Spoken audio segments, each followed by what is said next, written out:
All right, welcome everyone. Today we're going to go through our next discussion about integrating or using double integrals. There we go. But now we're going to integrate over a general region. There we go. But in a different and a new coordinate system. Okay. And so we'll see how that will simplify, hopefully, our work, making it a little bit easier to run through our double integral. All right, here we go. Start to share the document camera.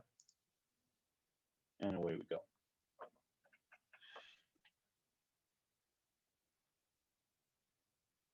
So here we are. So we're going to be going through our double integrals, right? So finding this volume underneath the surface over some general region in typically our XY plane, okay? Or however we identify.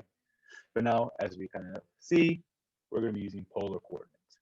But let's go back that with our double integrals over general regions before,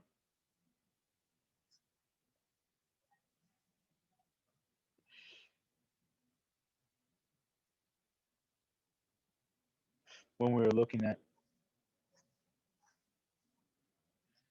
this type of problem, and again, out of ease, I typically put it in that first quadrant, first octant, as we'll start to talk about with those three-dimensional spaces, right? But now if we have some general region, R or D, we have our surface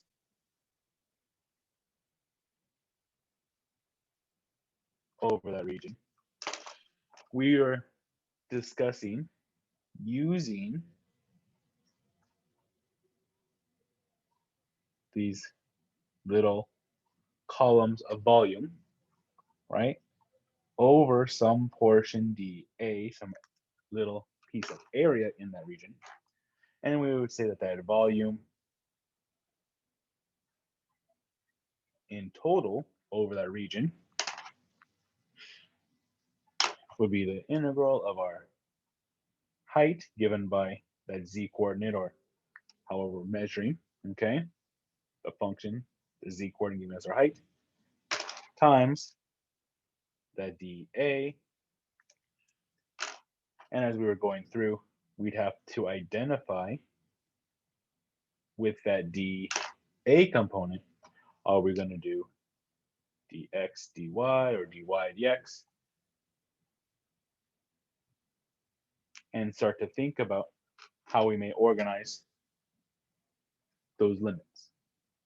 And with our region, when it was more general, not just a nice set rectangle with constants for our upper and lower limits of integration, where we had variable expressions,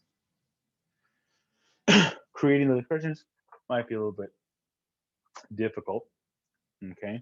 And so we can identify these possibilities, right? One of these properties and discussions, if you look at some of the examples I had posted, so y-axis, sorry, some written notes there, right? We might have a case where maybe our region over which we're integrating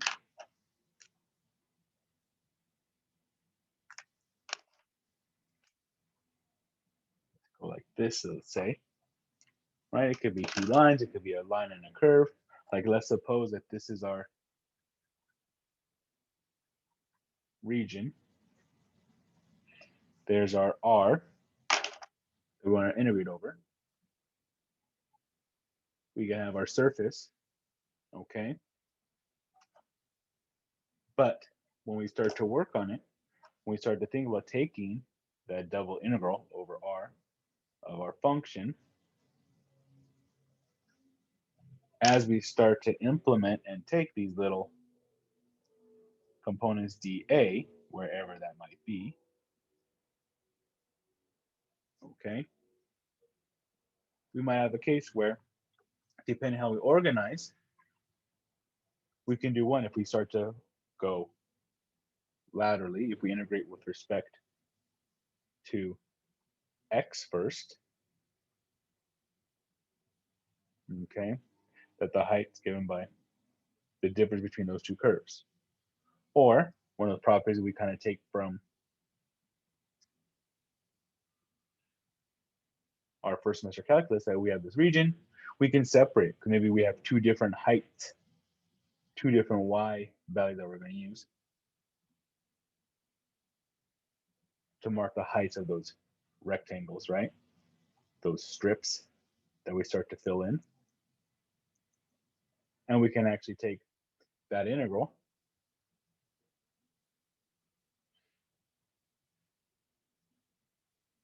and separate into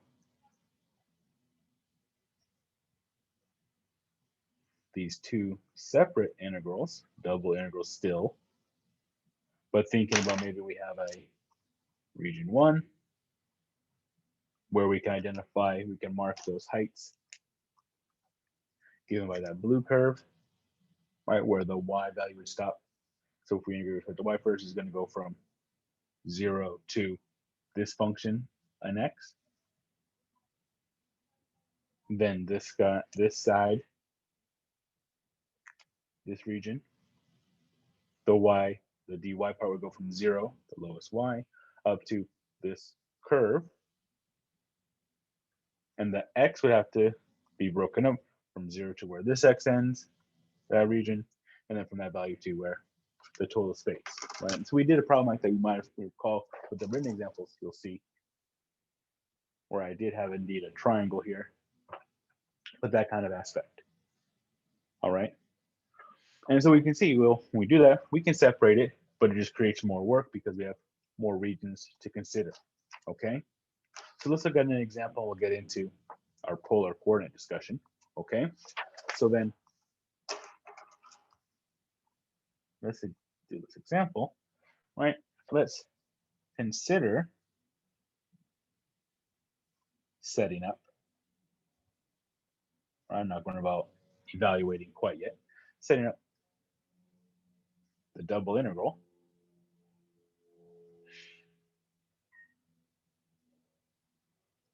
to find the volume contained under the curve, under the surface. Let's say I'll go capital F of xy is equal to, let's go here, say 2x squared minus 4y squared plus 11, let's say. Okay, some random surface here, over the region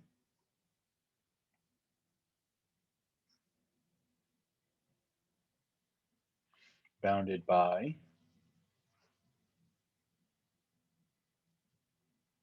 the x-axis, that line y equals 0.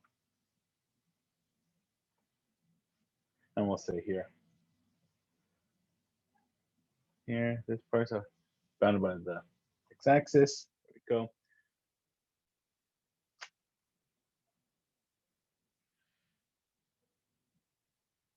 And then, sorry, I think my wording, between the circles, x squared plus y squared equals 1, and x squared plus y squared is equal to 9, right, for y greater than or equal to 0. Right, a lot of information, but I want to really kind of be clear about which region we're talking about. Okay. So at the end of the day, what we're talking about, we're trying to set up this double integral for that function dA, right? That's how we're going to find that volume.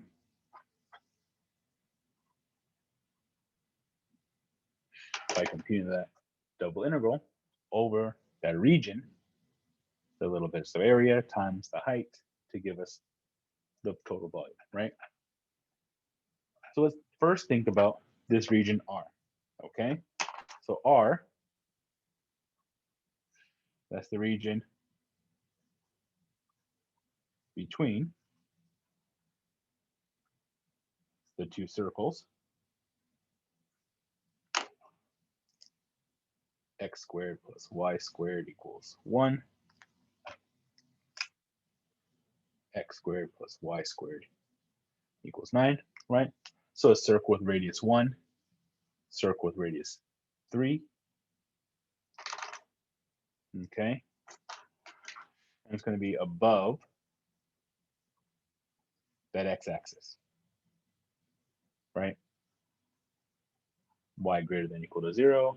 We're bounded by the x-axis, y equals 0, and we want all those others above it, okay? Again, at the end of the day, I'm not going to worry about evaluating this so much. I want to get used to setting it up. All right, so here's my space in the xy plane, that region of which we're going to integrate, right? So we want to be between these circles, x squared plus y squared equals 1, a circle with the center at the origin, radius 1. Center at the origin, radius 1.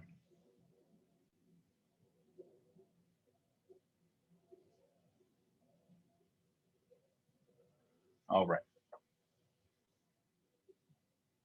All right, again, I want to be above the x-axis, y greater than 0. So I can start with that semicircle. Now with the second circle, center still at the origin, radius is equal to 3, right? The square root of that 9.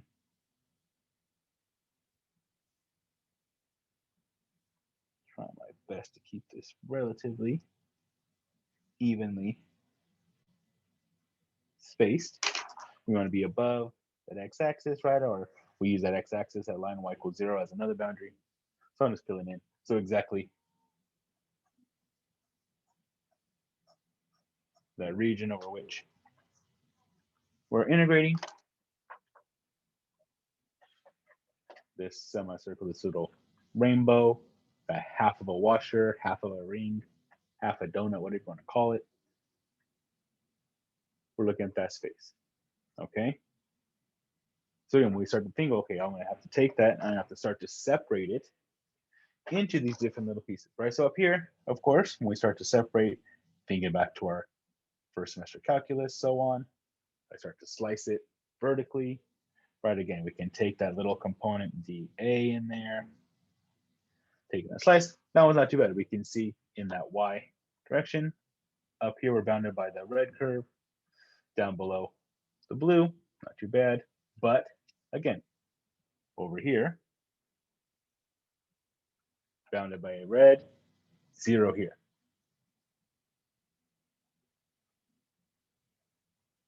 Red here, up for the upper bound, lower bound, 0 again. So in this kind of case, if we were going to do it, that vertical slicing, we have region 1, region 2, right, where red's the upper, blue the lower, region 3, right, because the thing with these different x's between -3 to 1, we're doing this type. Between -1 to 1, now we have this type of double integral. 1 to 3, this type of integral, right? So we have to kind of separate that out. 3 different double integrals,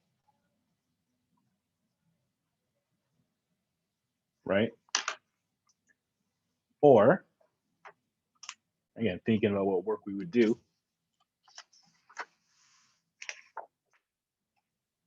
if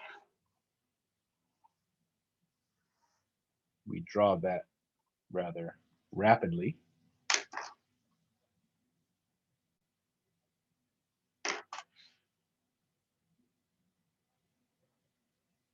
there's our region again. Okay. There's that overall region R. Well, what if I slice horizontally? So over here, okay, using the red curve for the outer, blue curve for the inner, in this range. But then we also can say, well, in this range, now my blue is the upper. If we always work from left to right, red's the lower, blue's the upper. But I switch on this side, okay, when x is positive, now the blue's the lower, red's the upper, which can be a little bit thought provoking there. But even in this case, even worse, what we would kind of talk about back in our first semester calculus when we're trying to find that area in these between two curves. I can't use the same curve for the lower upper limits. Okay. So in that case, it's going to create, again, this kind of issue where we have to separate that region out, think about for these different spaces, how are we going to organize, how are we going to set up those limits, okay? So in this case, we'll say this part, another process, I'll put up here, long process, to have to reorganize our way of visualizing, to separate this region into several different double integrals. Not impossible, but just time consuming and tedious and sometimes complex. Okay, it doesn't have to be, it's just time consuming for the most part. So then our question becomes, is there a way to rethink, rewrite this problem to simplify our calculation, right? And this can probably going to be some set of trade-offs, right? We might simplify the end result, but maybe that transitional stage is going to create a little bit of work for us, okay? And so what's going to come up with these problems for these types of kind of, right, circular symmetry regions, right, where we have these discs, annulus, that way, the washer, that ring, okay, the kind of circular region. For those types of circular regions, circular symmetry regions, we consider using polar coordinates.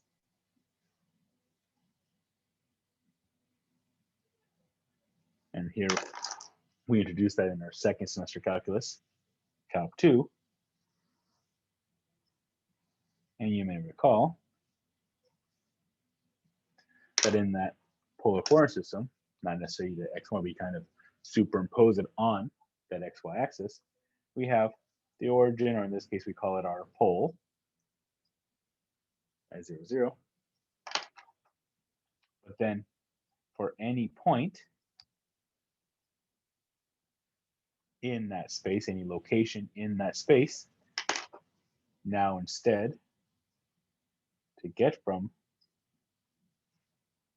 our origin, that pole, to a point, we measure two items, right? How far out we go from the pole to that point, r, that radius, but then also from that x-axis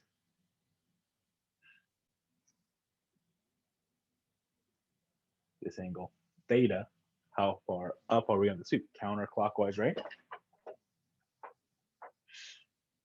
In terms of radians, we can get that point r theta. Okay, and if you recall, we had that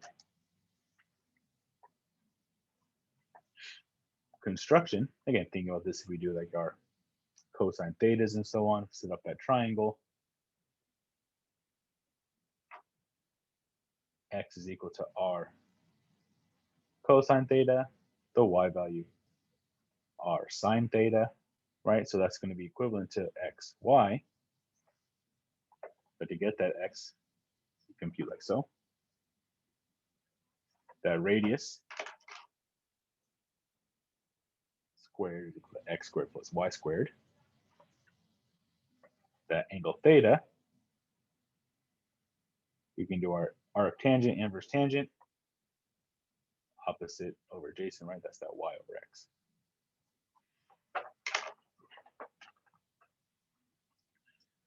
Right, so our means of getting from one coordinate system, either an xy over to polar, or vice versa. If we know the polar coordinates, getting back into x's, so we get that transition.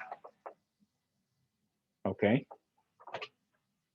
so that's a start. But then, well, in that region in particular, still using that kind of example region to get us to think here, right? Let's move this up a little bit. Paper, some room to move.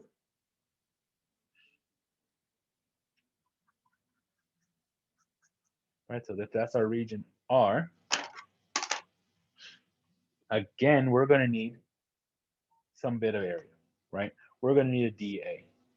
But now with this kind of format, let me kind of start to lean in towards that format. Instead of having a rectangular little bit of area, now what we're going to have is this kind of sector, kind of angled, circular there, for a dA, right? So for our dA, it's kind of this sector portion of area, right? It's kind of this band in a slice of pizza, if you will.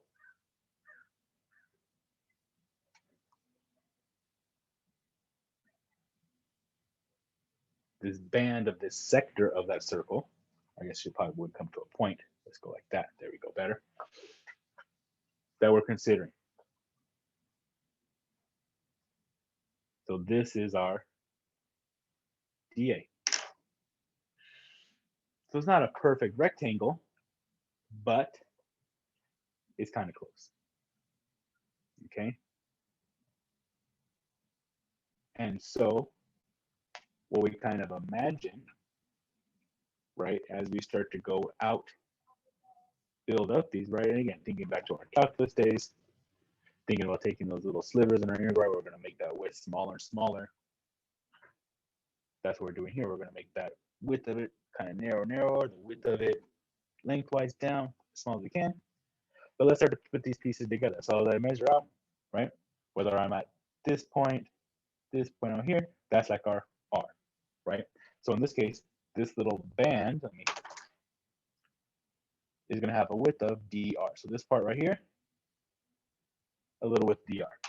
And that'll be consistent throughout the width of it. So that's like my width. I just gave it away. But then what about that dimension, right? What's that going to be? Right, and that's going to be up here as well. And so this is where we're so thin that even though we kind of see that this outer region, right, thinking about like the lanes as you're driving or riding a race, right, you look at the track and they're running, the inner track is the inner lane is a little bit shorter looking than the outer lane, that's a little further out, right? So in this case, it's conceptually, this might be longer, but then now as we start to shrink down, that difference, as we start to make that dr smaller and smaller, that width tinier and tinier, the difference between the inner and outer piece is going to be so tiny that it's not going to make a huge difference, okay? But what about that segment? This is like an arc, and going back to our pre-calculus discussions, okay? This piece here, this minor little arc length, for a segment, a circle, right? That's that r theta. But in this case, we're thinking about this little portion being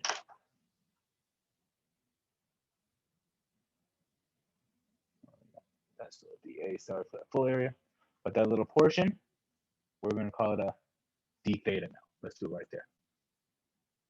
So in that case, that little piece, we're drawing it here,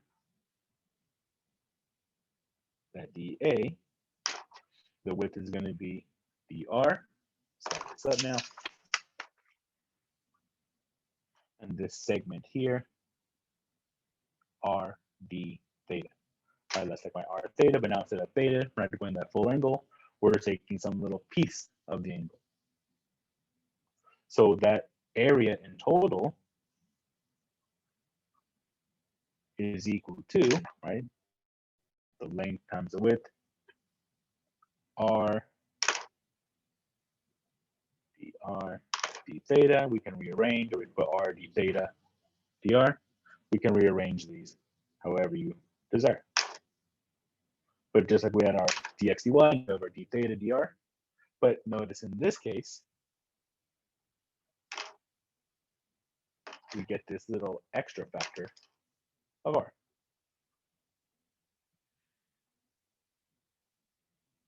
And that's just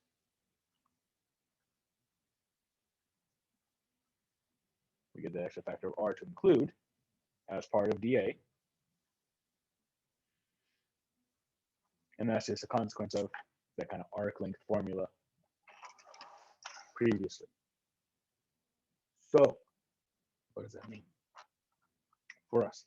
This means that when we have our double integrals of r, I'll put lowercase f of xy dA, we can rewrite that as this double integral still over r, but now for that dA,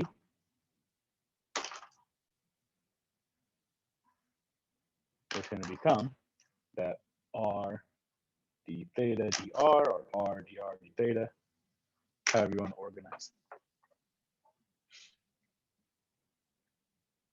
Okay, that extra factor of r picks up. And then another side note here, once we transition to r's and thetas, we're going to need to convert x and y to r's and thetas. So that's where those conversion pieces come in. We can do that rewriting. Okay. So let's go back to our problem. So going back to our example,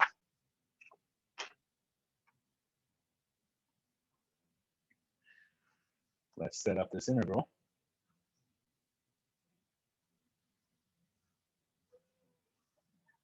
The double integral. When we wanted to manage this volume over this region between our two circles, we want to find the volume under that surface. What was it? 2x squared minus 4y squared plus 11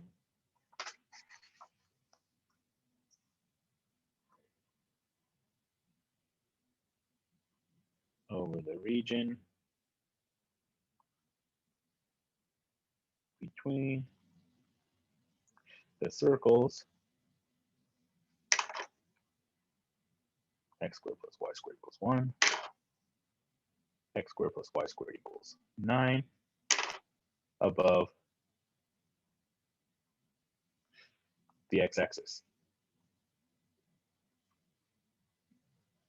I'm bounded by partially that x-axis, y equals 0, and above.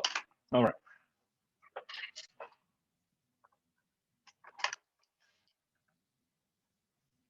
That way.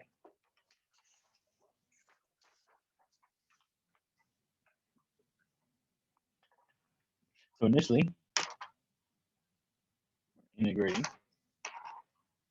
r, capital F of xy, dA, right?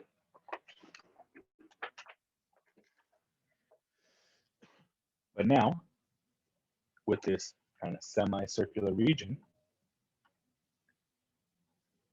we're going to use polar coordinates. Okay? So that means dA becomes that r dr d theta, or d theta dr, x r cosine theta, y r sine theta, right? So let's start off even with just our function. That function of x and y,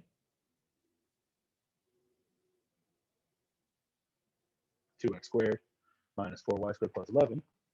Well, now that x, that's going to be squared r cosine theta. So it's 2 times that r cosine theta squared minus 4. Now y r sine theta squared plus 11. So now this is our way of rewriting that function in terms of r's and thetas. And depending, we can simplify slightly to r squared cosine squared theta minus 4 r squared sine squared theta plus 11, right?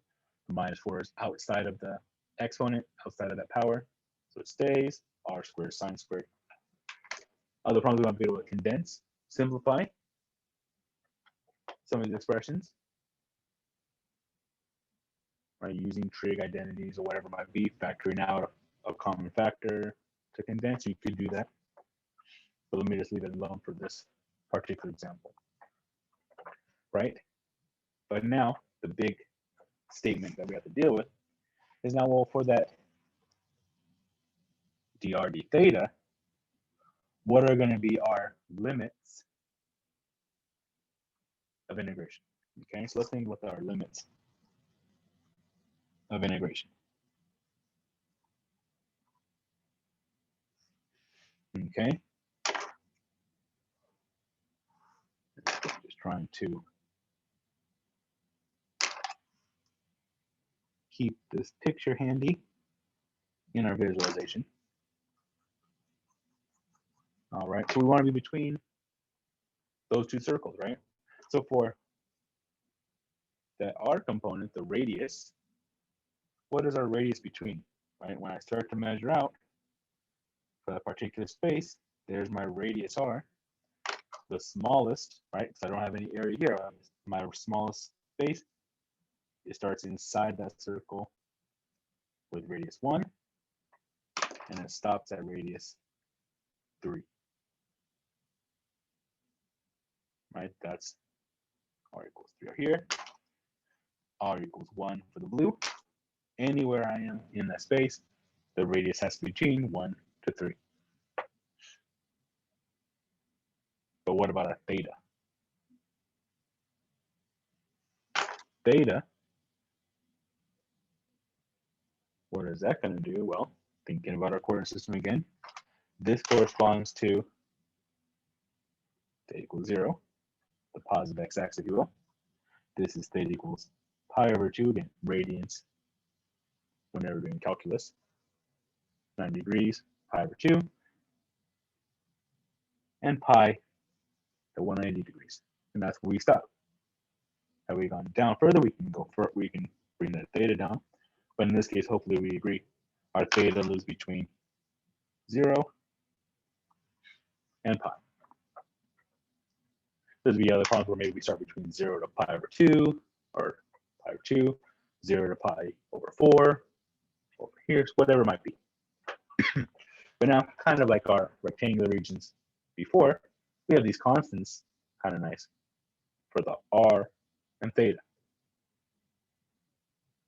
Okay, or which will become our dr d thetas. Okay, so putting this together then,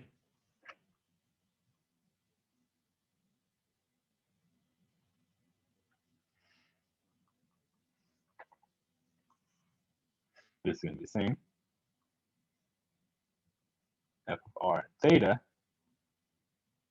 dA. So when I start to do this integration, my function f of r theta up here